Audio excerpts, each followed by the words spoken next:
na gari haikuwa ya deni, nimetafuta na pesa ya bodaboda 50 bob ukukusanya mpaka ikafika 1.2 million. Kwa majina naitwa Samuel Njoroge Gathua. 2012 ndio nilianza hii kazi ya bodaboda na nikanunua bodaboda yangu ya kwanza na nilikuwa nimeichukua na loan. Nikakaza mwendo mpaka ile pesa yote ilikuwa imebaki ile pikipiki nikamaliza. 2013 nikaweza tena mwezi wa 7 kununua pikipiki ya pili na nikaajiri dereva mwingine. Ile dereva alikuwa ananipatia per day 300 ya hiyo motorbike. Na mimi nilikuwa najikaza kwa ile pikipiki yangu, nilikuwa na make sure kutoka hiyo mwaka ya 2013 naweka 3000 per day. Ile haikuwa rahisi juu lazima ningeanza kazi ile masaa ya mapema 5 na nafunga saa 6 usiku kwa masaa 7. Even weekend saa zingine nilikuwa naenda 24 hours. Pale kwa kazi ya bodaboda, ile kitu ilikuwa ya maana sana, ilikuwa mambo ya service.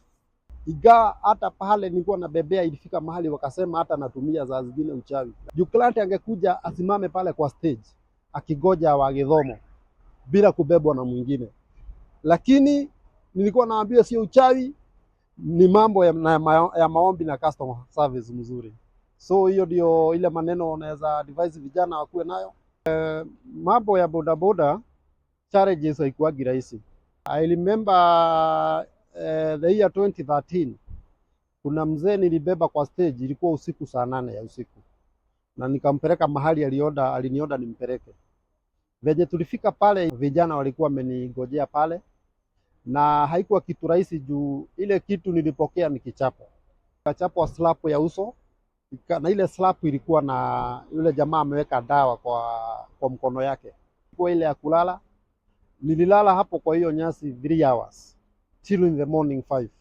Hapo ndio nilipata msamaria mwema, akaweza nikachukuliwa hapo na nikapelekwa hospitali.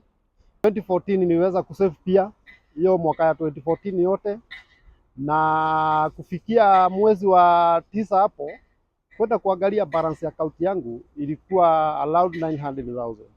Na matumaini yangu ile ndoto ilikuwa mbele yangu, ilikuwa ya kununua gari.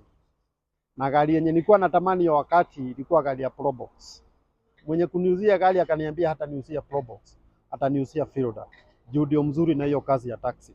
Na nilifurahia sana. Mara yangu ya kwanza kufika Mombasa ilikuwa kuendea gari yangu, na gari haikuwa ya deni, nimetafuta na pesa ya bodaboda 50 bob ukukusanya mpaka ikafika 1.2 million. Nikakuja nikaanza kazi ya taxi hapa Nairobi, hapa tu Kahawa Sukari.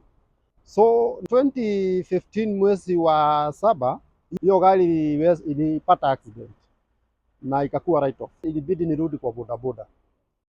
This video series is powered by M-Kopa to celebrate their latest smartphone that comes with free health insurance from Turaco.